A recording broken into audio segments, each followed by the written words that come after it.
Friends, we have greatest honor to have this panel conversation with our First Lady and with Archbishop Guzak. And conversation will be about future of Ukraine and about what we're striving for. And for me, this is one of the most important questions of this war. And great honor. And Zani, floor is yours. Thank you, Victor, and welcome all of you. And I'm also honored to be moderating what I know will be an extraordinarily interesting conversation between two remarkable individuals. You need no introduction. Olena Zelenska, the First Lady of Ukraine, Boris Gudziak, Metropolitan Archbishop of Philadelphia for Ukrainian Catholics in the US, and of course, President of the Ukrainian Catholic University. We're going to look forward today. We're going to look forward to Ukraine at peace, and we're going to look forward to the kind of country that you will have and that you will be creating. But I just want to take stock before we do that, because it's now, almost 11 months since Russia's unprovoked invasion changed the world as we know it. It was an attack, unprovoked attack on a peaceful neighbor. It's caused unspeakable horror, as you know, but also the remarkable bravery and resistance of your country, I think, stunned the world.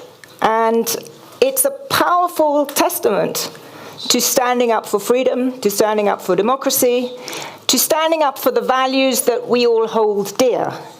And I think as a result, the perception of Ukraine internationally, a country that, forgive me if I say this, but was known as somewhat chaotic and somewhat corrupt, has fundamentally shifted. Ukraine is now an exemplar, a moral exemplar to the world. And Ukrainian society, I think, is also changing, and has changed and will change. And so I hope we can really talk about this, about how you think the world sees Ukraine differently and how Ukraine sees itself differently. And that you can, Archbishop, we can get your sense of the moral dimensions of this war. So we're going to reflect on all of that. We're going to reflect on it in a combination of languages. So I hope you all have if you don't speak Ukrainian, which I'm afraid my Ukrainian is very, very limited, I don't, get your microphones, your translations ready.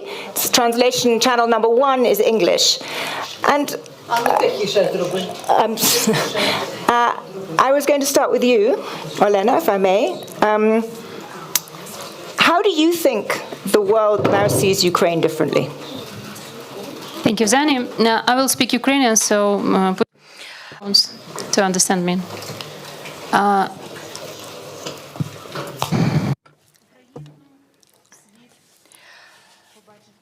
The world has seen Ukraine in a different light. I'm sure of that. But I should say, alas.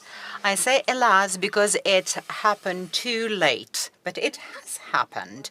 Too long has Ukraine been in a gray zone of sorts, and now the world has finally seen Ukraine and Ukrainians as we are, and we've gone out of this gray zone where we stayed unheeded by the world. Unfortunately, again, as I say.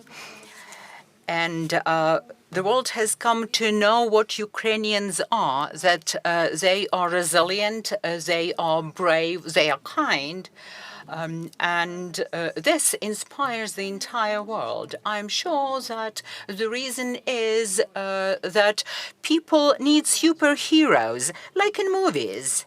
So they want to know that the good always prevails. And now they've got superheroes, not a single person, but a whole nation. At this point, the analogy stops, unfortunately, because in real life, nothing is like movies, and the reality, heroism has a punishing price, and the price of human lives. And I'm sure that we will remain in the focus of the world's attention. It is the response of the normal nation, the behavior of normal people being attacked by the aggressor. And I want the world to continue to be inspired when this horror ceases. What are the values that you, Archbishop, see as being exemplified by Ukraine today?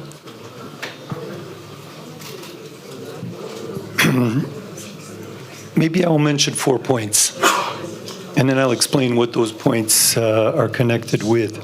First, it's God-given human dignity. There's a value for life. And there's a sense that that life is not just a legal guarantee or something that is politically protected or economically assured, but it is given from God. It's holy, it's sacred. You cannot violate it. Second is solidarity. You know, I came back to New York. I was in Ukraine 5 times since February, and I'm on my way now. There are 14 million people displaced from their homes. Half of them are internally displaced persons. When I came back once to New York, I suddenly realized walking the streets, wait a second, there's no street people in Ukraine.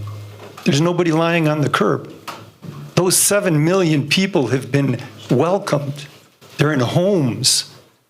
They may be in schools, they may be in institutions and monasteries and churches, but they're not in big refugee camps.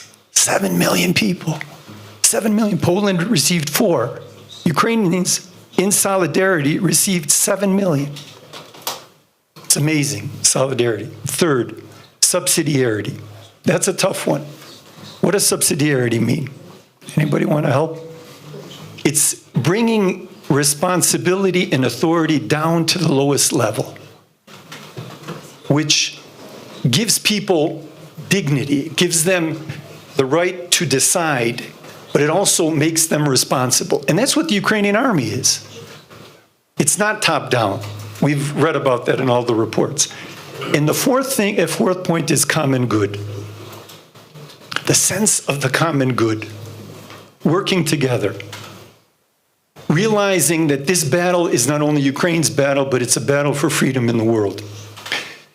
It's not a coincidence, Zanny, that these are the 4 principal points of Catholic social doctrine, which have been enunciated by Metropolitan Sheptytsky for the first half of the 20th century, continued in the underground church.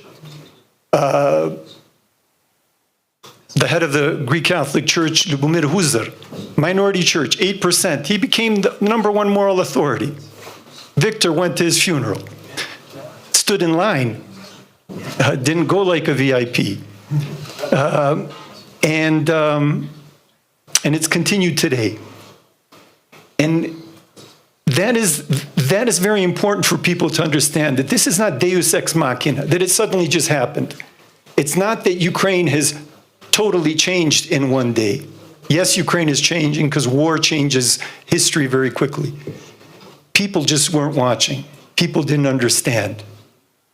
Often it's because people look at money, power, factories, cars, infrastructure. But there's more to human life than that. There's the soul, there's the heart. So in your view, it's the underlying values that underpin your faith coming out.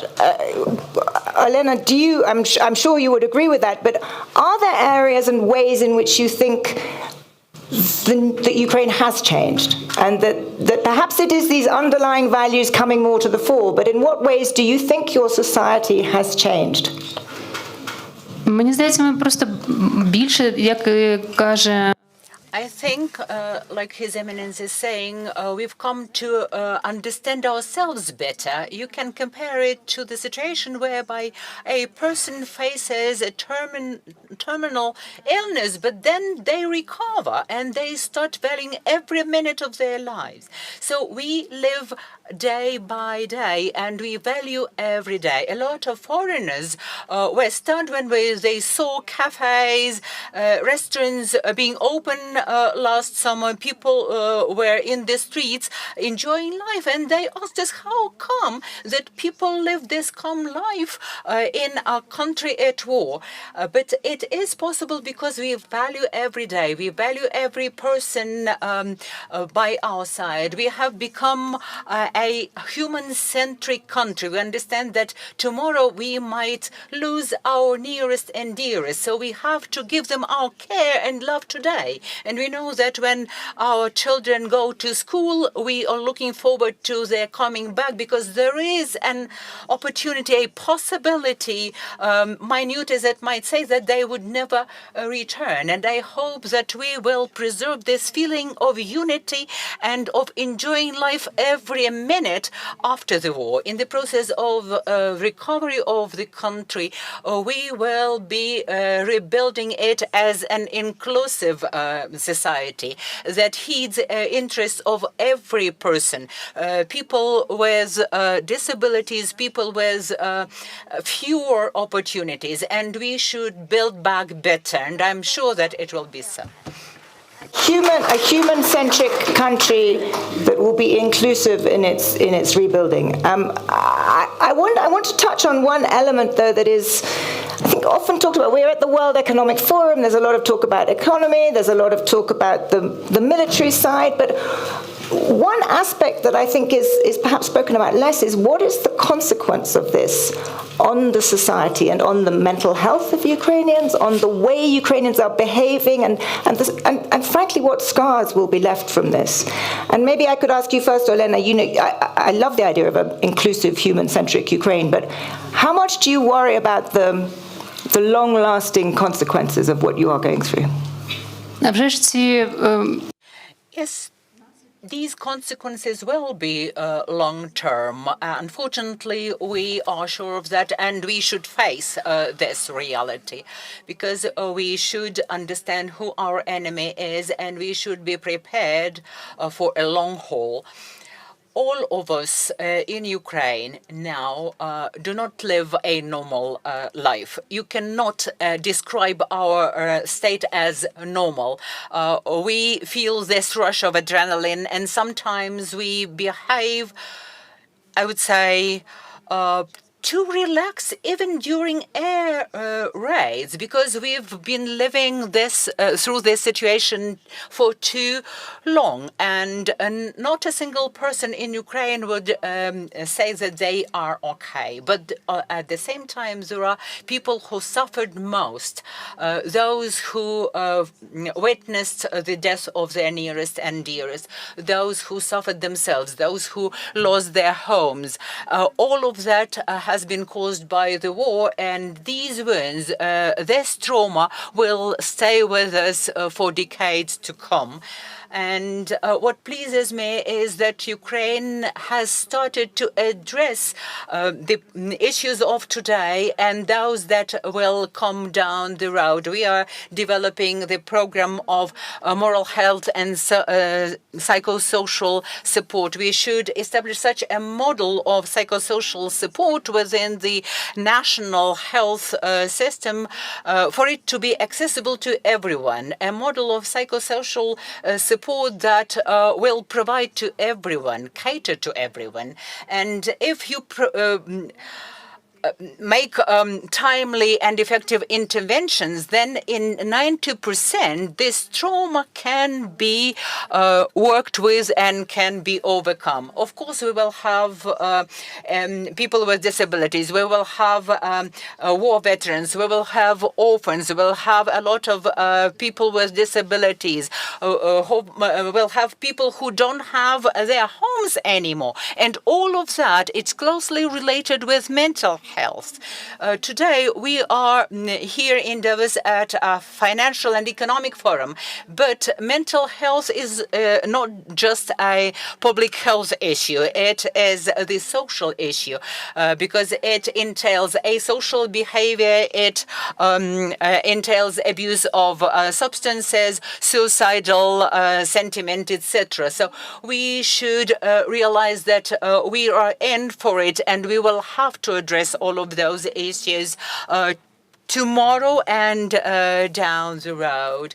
So an interagency group with representatives of all concerned Ukrainian ministries confirms this idea that we should start right now. It's about the Ministry of Social Policy, Ministry for the Veterans Affairs, Ministry of Defense, Ministry of Internal Affairs, Ministry of Education, and of course, Ministry of Public Health. All of them are engaged. All of them work together in concert. And now we have designed a communication campaign that will get this message across to every Ukrainian, how they should recognize those symptoms, what they should do, how they should contribute to overcoming stigma that unfortunately exists in our society whenever you use this word psycho.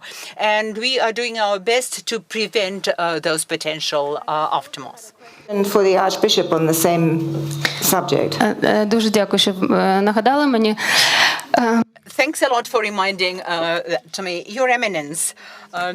You are the president of Ukrainian Catholic University, which is engaged in the national program of mental and psychological health, for which we are extremely grateful to you and the university.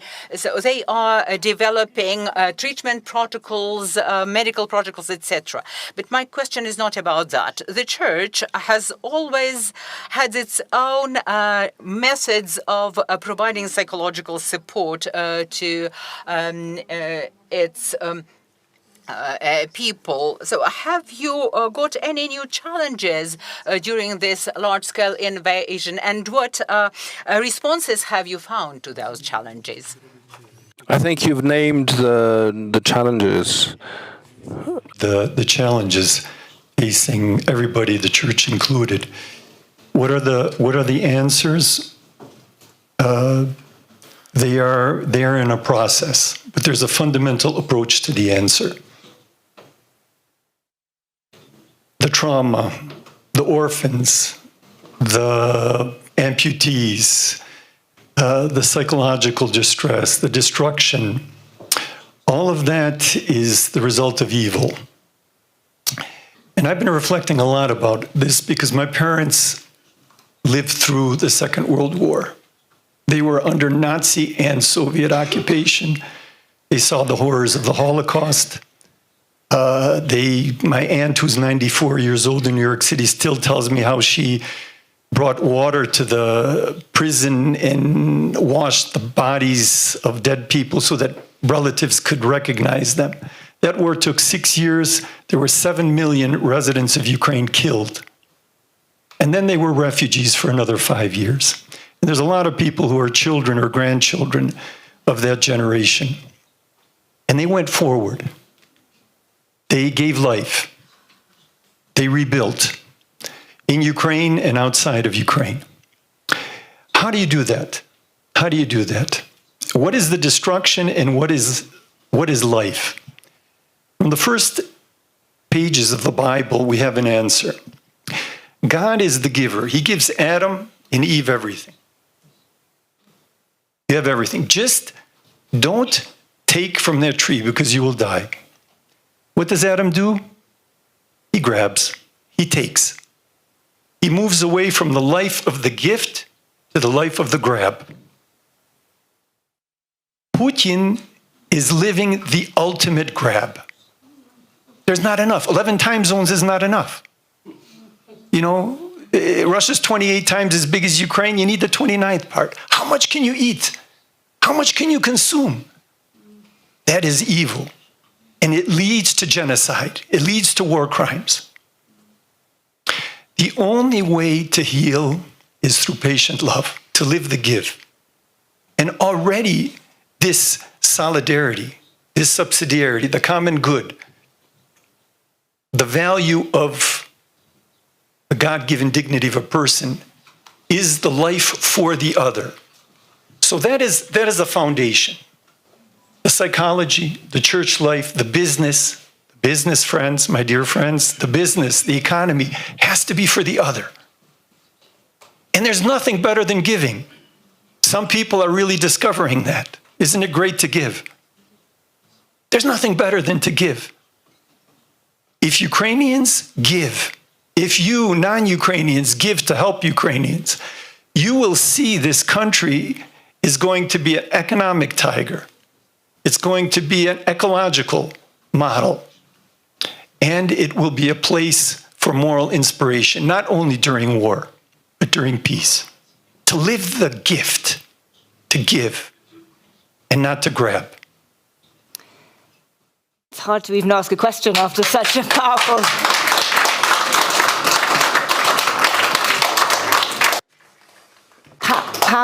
powerful vision that you lay out. Can I just ask you, though, that is a very powerful view for Ukraine and for Ukrainians. It's also something that applies to everybody else. But do you have a sense of the consequences of this invasion, of this evil, as you put it, on those outside Ukraine? I mean, you spend a lot of time in the United States.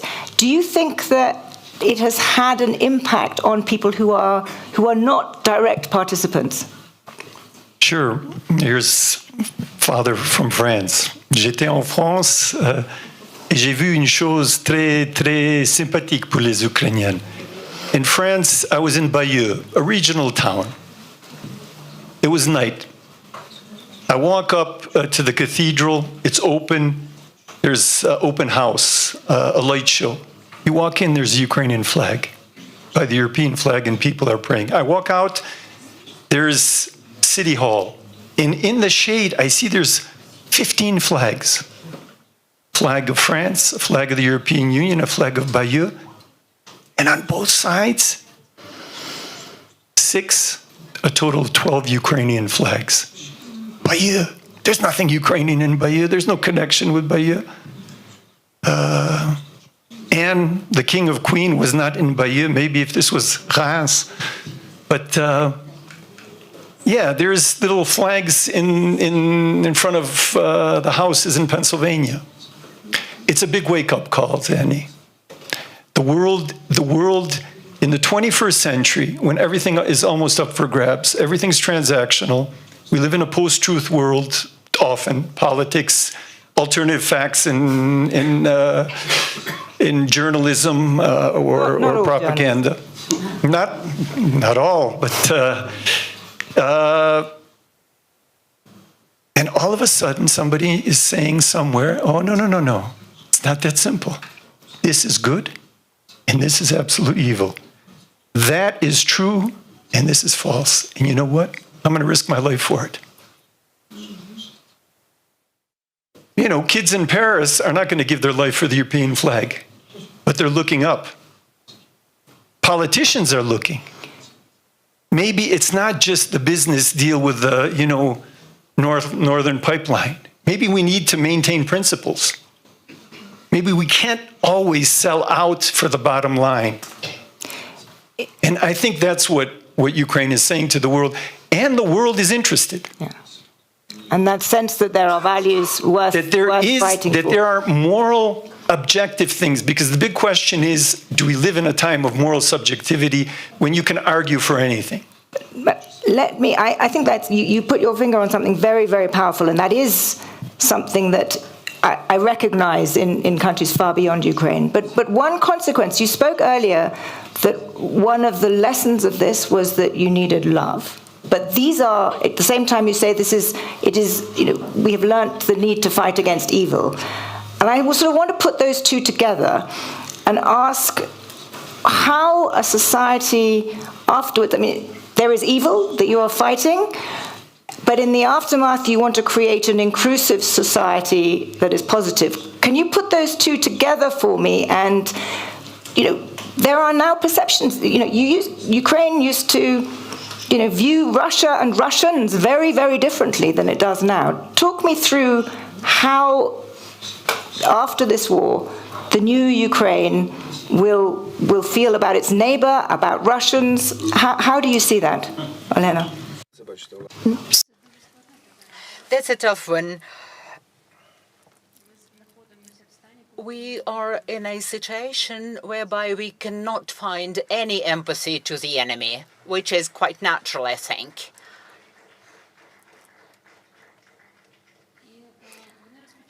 And they started their aggression with starting to call us nationalists or Nazis even. We didn't have so many nationalists before the all-out war, as many as we have today. Nationalists, that is tantamount to the response to this aggression. You start protecting, defending your nation, your nationality against the aggressor. Without the aggressor, the national sentiment, the national aspiration is not that strong. But now all of our children are becoming nationalists.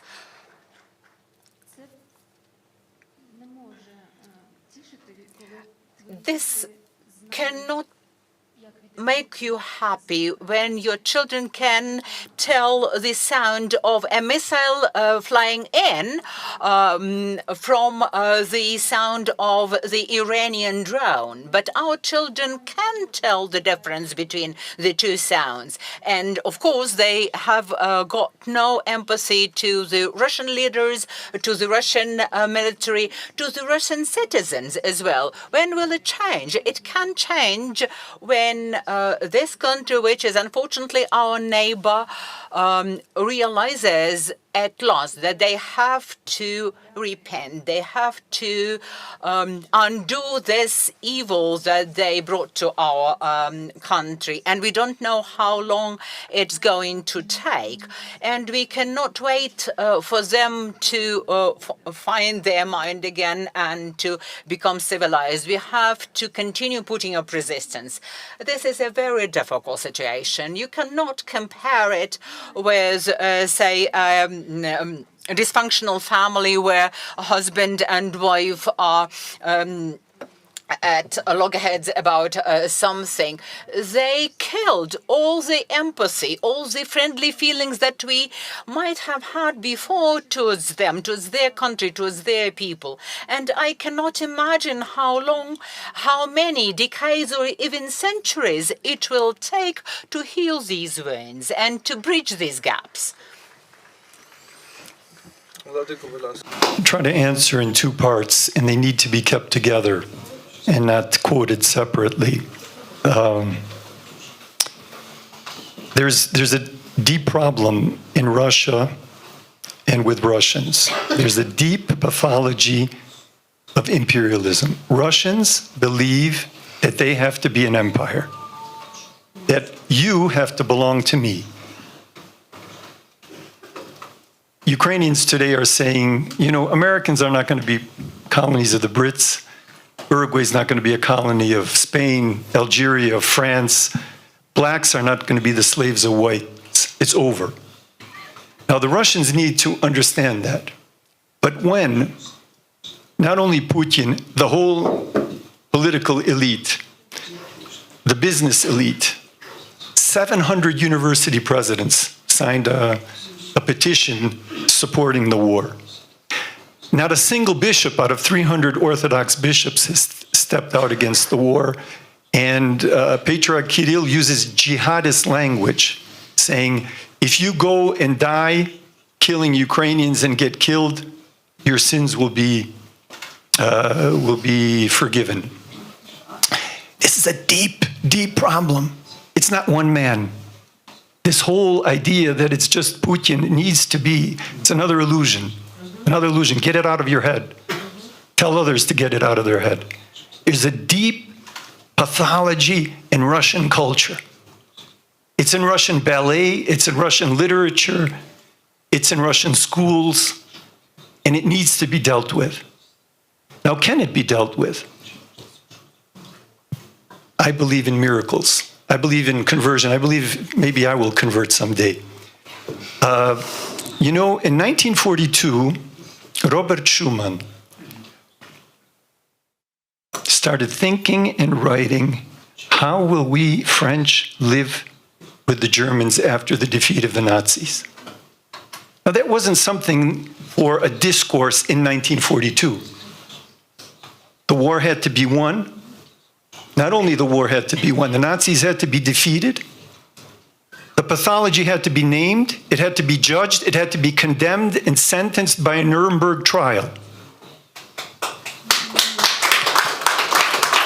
And then those ideas of human fellowship, which were being hatched even during the war by those called to this vocation, to which others like de Gaulle joined, Alcide de Gasperi in Italy, Konrad Adenauer. And they said, but it was only in 1962 really when Adenauer and de Gaulle met in Reims, where they said, okay, we're going to put a stop to it. It was 17 years after the war. Today, French children and German children have to learn about the war. They don't know about it. But there were 2 or 3 generations of exchanges, of mutual textbooks, of the work of churches, civic organizations, encounters of governments that said, you know what? We can't move to a different continent. Ukraine can't move, to the neighborhood of Brazil. Someday, Russia will have to understand, I hope not someday, soon, that the God-given dignity of Ukrainians is something that they will defend to the last drop of blood. And this Russians need, because it's a terrible thing to be an imperialist. It's a terrible thing to be a slave owner. It's a blotch. It's a shame. And we need to get Russians out of this by winning this war. That is a very optimistic, parallel in that you're right when you describe what happened in Europe, but it happened in the aftermath of the complete defeat of the Germans and a radical transformation of German society. Do you think that is the sort of necessary ingredient for the future that you're painting? Because I was very struck by the First Lady saying this is decades or possibly centuries. Which of those is it? I'm a historian, actually, by training, not a prophet.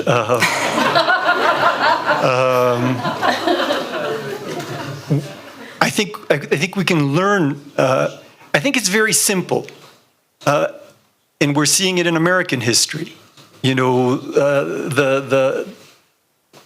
scars of slavery are still there. 150 years after the Emancipation Proclamation, over 50 years after the civil rights laws of the 1960s, we still have deep, deep problems. These things, it's hard to outlaw sin.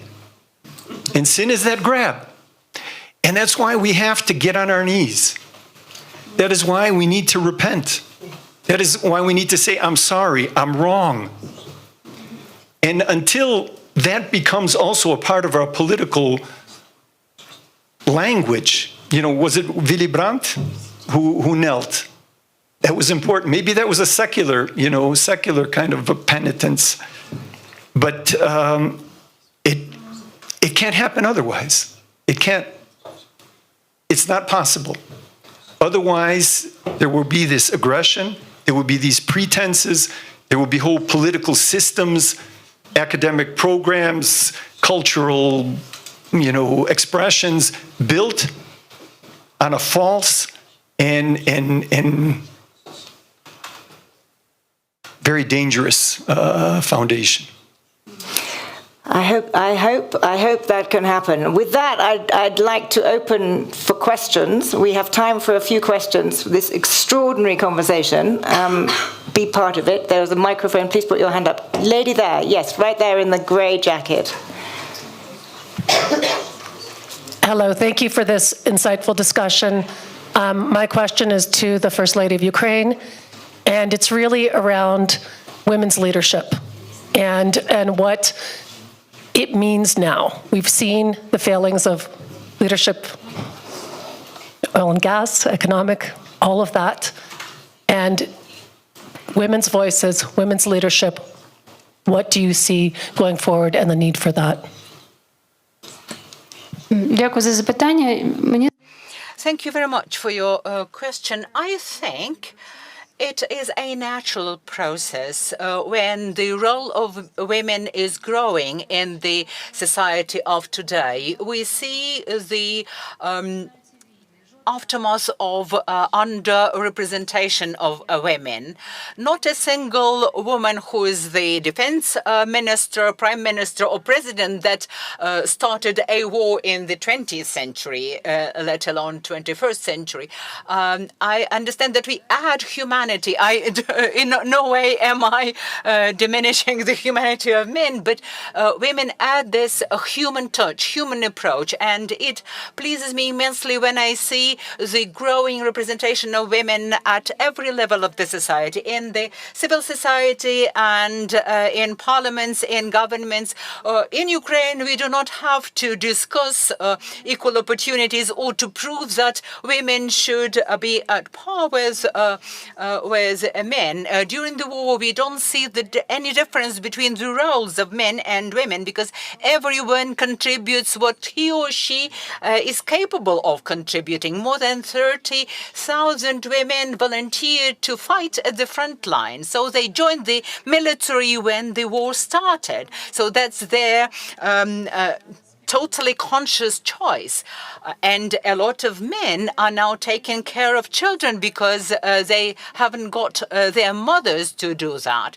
So it's not the change of roles, it's the testament of our living in the society of equal opportunity. And I hope that it will continue to be so. And as I said before, I'm sure that this feminine touch, this soft power that we wield, we women, will help all of us. Your Eminence, you wanted to ask the First Lady a question too on this. Pani Oleno, Olena, I'm getting to know you and your image and your posture, your beautiful language, your warm smile. If I may,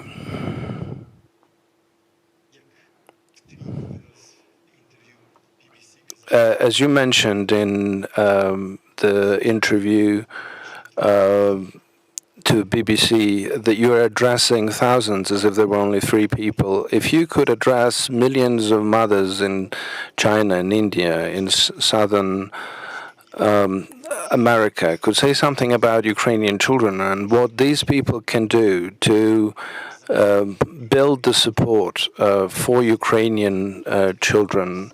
of Africa, China, India, of other countries, about the children of Ukraine and what they can do to help protect those children that you know and love. A child in any country is a child, and a mother in any country is a mother. So at this level, we should ask them to imagine what happens if your child is killed, your innocent child is killed. And under the circumstances, you cannot remain indifferent. You cannot imagine not taking sides. You cannot imagine failing to cry together with Ukrainian mothers, standing on the sidelines. So I want them to feel our pain and to make sure that their politicians realize that when innocents suffer, it means that the world is not fair, that the war is not just. And it is very easy now to take sides. Either you stand for violence and evil, or you stand for the good and you defend your people. And if you fail to make the right choice, then you will be forced to do that sooner or later. the criminals will force you to make your choice. So in order not to become a victim, you have to start talking, to start acting. You have to raise your voice and talk to your politicians. Unfortunately, many of them keep silent. There will be no neutrality eventually because you should understand what's black and what's white. And for the good to prevail, it would be logical, it would be right to stand on the side of the good. There's a question here from a lady at the front. Terry Kennedy with Robert F. Kennedy Human Rights. Good to see you again. Could you tell us a little bit about your foundation and any way that we could help support what you're doing? Thank you. Дуже дякую. Thanks a lot. A very timely question. I will be speaking about it at a lot of meetings in Davos. Olena Zelenska Foundation is about collecting humanitarian aid. We've managed so far to assist thousands of people who flee from occupied territories and those who are currently in recently deoccupied ones. We are helping to restore schools and hospitals. We raise funds for that. And we are designing a project related to the children's needs, support of family type institutions for children. Unfortunately, there are still a lot of institutionalized children, and these institutions should be dropped gradually on our way to the European Union. The child should be raised in family or in the conditions that are as close to the family ones as possible. So these family-based care homes for children are the target of our assistance. We work together with different charities, and we work with families who have got up to 10 foster children, and they are going through very hard times. They have been displaced to other regions of Ukraine from either recently deoccupied territories or those very close to the front line. So we've initiated the project to provide assistance to those families with foster children, to provide housing to them, and to build houses for other families who would volunteer to adopt or have foster children. And we trained dozens of families willing to do so in the future, who want to institute such family-based care homes for children, so that they are well prepared for this work, because it is hard work. And now we are trying to help children's institutions that have been evacuated abroad. We want them, when they return to Ukraine, to be dispersed as institutions for children, for the children to find families. You know that now, because of the combat actions, a lot of children remain orphans, and we have to concentrate political, economic, and financial effort to support these forms of raising children. And I'm looking for partners here in Davos to support us financially and to support us with construction materials. We need the houses that will be energy efficient and energy independent, that will have actually shelters, which is a necessity under the circumstances of Ukraine today. The houses that are quick to build and easy to maintain. And we contact also construction companies, large construction companies, and we also rely on their expertise and support.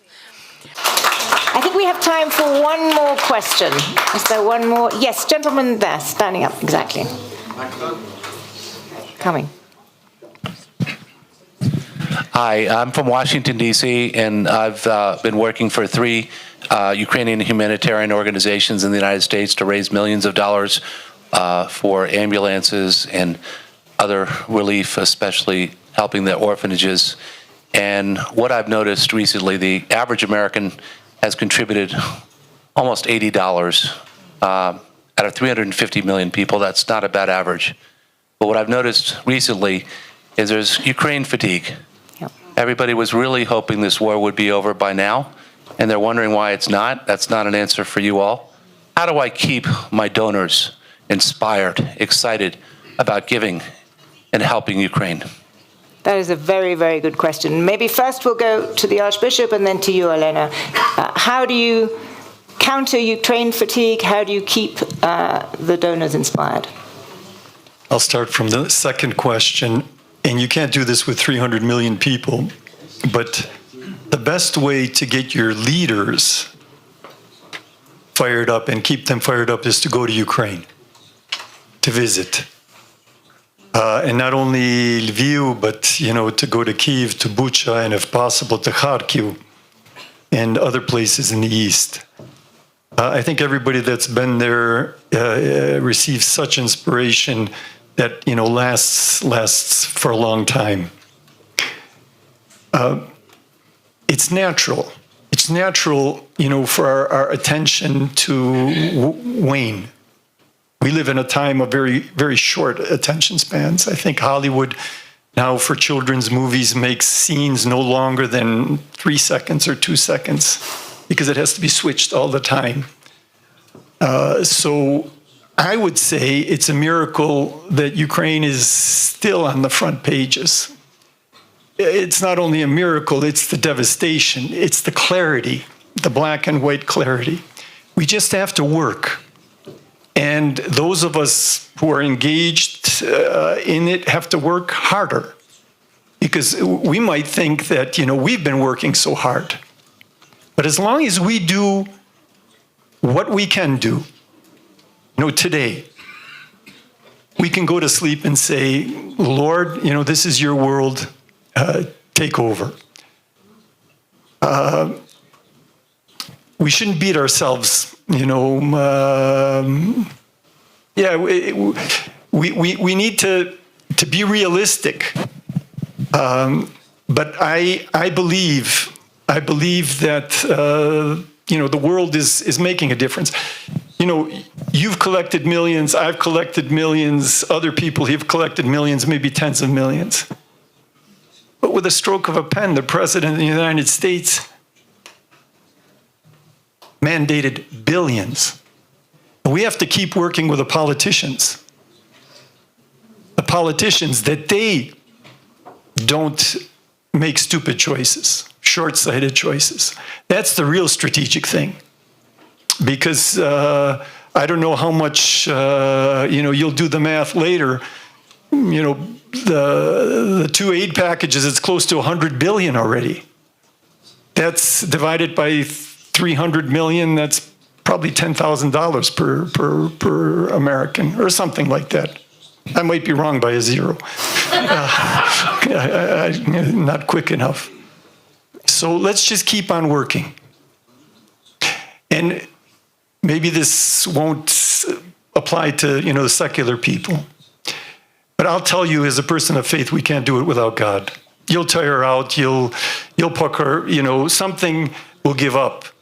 We need God's grace for this.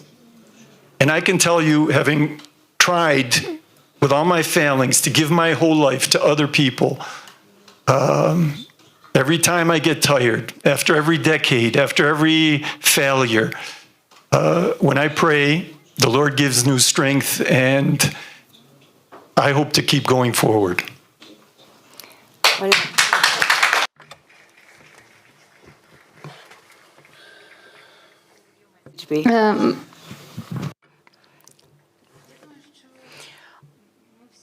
I think all of us understand that Ukraine is fighting this kinetic war, but the moral war is being waged against the entire world, and all of us need this common victory. I will tell your daughters something like this. If you are tired, if you feel this fatigue, you can just take a rest or take a break. But imagine what happens if Ukrainians take a break, if they get tired and they stop and say, okay, we do not go on, be what may. Just address this issue on your own, we will go. Say to America, to Australia, to Europe, and then Europe will be left to its own devices. We have no right to stop, to be fatigued, to be tired, and we hope that you will share this emotion. Another aspect is totally practical. You provided us with so much help, and if you stop now, it will mean that all the previous help was totally in vain. One cannot stop extinguishing the fire when half of the house is in flames. Otherwise, the entire house will burn down. And it will mean that you either do everything or you do nothing.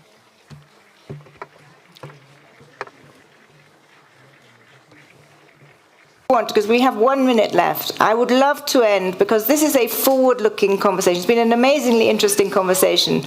Paint me briefly a picture of the Ukraine that emerges from the end. Just pick out one or two things of what there will be in the Ukraine that is you are creating through this extraordinary, difficult episode. To me, it is a country of my dream. We all work together towards seeing this country of dream, the country of equal opportunities, a country of people who value one another and their future, a country that treasures all of its partners throughout the world, all of its neighbors, that a country that can sustain peace because it appreciates the value and the price of this peace. And it will be the backbone of peace and security in the world in the future. I dream of a Ukraine that gives life to a lot of children, where children are welcome, where children are free, where children are surrounded by a beautiful ecology. I dream of a country that continues to give bread to Africa, to the Middle East, to starving populations. I dream of a country where they're not number 3 or 4 among the computer outsources, but they're 1 or 2. I dream of a country that all of you will want to visit. I dream of a country that begins singing again and teaches the world to sing. I dream of a country where people coming out of this solidarity really look at each other face to face and say,